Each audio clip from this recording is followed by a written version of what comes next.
uma resposta que eu vi também ali no programa da Eliana, né? Que tem aquele negócio vamos dizer, não briga, né? Uma disputa entre casais em relação à questão de cozinha e culinária, né? Daí um sujeito vai lá e fala assim, não, mas no final ali tem a balança de peso e tal, você tem ali a balança com pesos americanos e outra balança ali com peso usado brasileiro. Brasileiro não, isso também, mas é usado em gramas, né? Que a grama, o peso de gramas é usado no Brasil. E outro tipo de pesagem americana. Não sei se isso de alguma forma indireta. Eles fazem uns comentários também que eu acho meio é, aplicáveis à minha pessoa, mas o que no final na realidade não seriam aplicáveis, né? Mas ali muita coisa que eventualmente é repetido, coisas que não vale a pena tanto falar. Um desses comentários foi justamente esse comentário da pesagem. E dizer que não, na verdade, em relação à questão dos Estados Unidos, e eventualmente coisas que eu sugiro aqui no canal, que seriam eventualmente, não, mas tem coisas que são para os Estados Unidos e outras coisas que seriam para o Brasil, algumas coisas não se adequam ao Brasil, depende. Se for em relação à questão principiológica, né, se vamos ali na questão do conservadorismo, não. Os conservadores defendem que alguns princípios conservadores, ou até a maioria deles talvez, sejam na verdade princípios universais, talvez até absolutos, e aplicáveis em toda e qualquer civilização.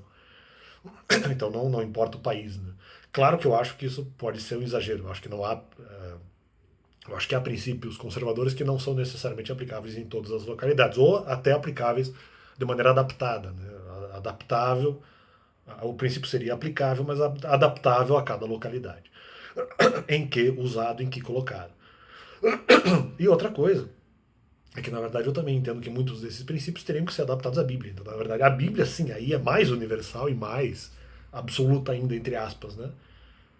Se não for mesmo. Né? Então aí você teria coisas mais aplicáveis. Então não acho que seja, mas em relação aqui ao Brasil, a realidade brasileira. Tá, algumas coisas talvez, mas não tudo. Muito do que eu falei é também aplicável à realidade brasileira. Né? E não acho que nós temos que forçar uma equalização na sociedade brasileira, que no fundo seria, entre aspas, talvez aí, alguns dizem um comunismo disfarçado. Né? Nesse ponto, pelo menos ao que a pessoa fala de maneira direta, por exemplo, ou as pessoas falam, eu concordo mais com os conservadores. Eu acho que não. Né? Talvez não tanto no aspecto econômico, que eu acho que há no Brasil sim uma necessidade um pouco maior de relativização do que em outros países de primeiro mundo, mas em relação a outros valores conservadores, né, nos costumes, vamos dizer assim, eu acho que essa discussão se torna pelo menos um pouco mais afunilada. Né? Também pode haver alguma adaptação, mas talvez seja algo mais difícil de comprovar, segundo né, o que se defende, segundo o que os conservadores defendem. Não que eu seja como eu falei, exatamente aquele grande conservador que concorda com todos os princípios conservadores e tal. Não, porque se a pessoa é boa, necessariamente ela vai ter já muito dinheiro suficiente para.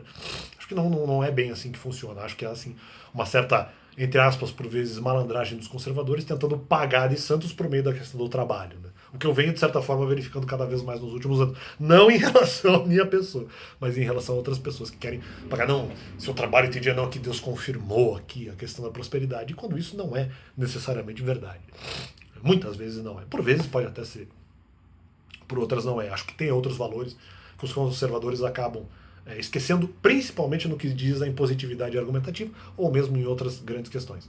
Mas eu discordo aí do Bertolazzi. E mesmo também a Eliana, que em algum momento, que é uma pessoa por quem eu também prezo, mas ela falou também, de vez em quando fala umas besteiras ali, e ela diz, né, no final é importante manter a esperança, alguma coisa assim, né?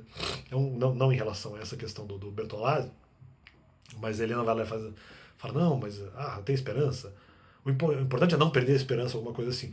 Poxa, Helena, mais ainda é importante não perder a esperança quando no final a sua esperança é confirmada. Né? Então, no meu caso, nos últimos meses, aí, em relação a alguns argumentos, em relação a filhos espirituais, as minhas esperanças, ou mesmo em outros temas, as minhas esperanças, vamos dizer, estão sendo confirmadas, e é isso aí.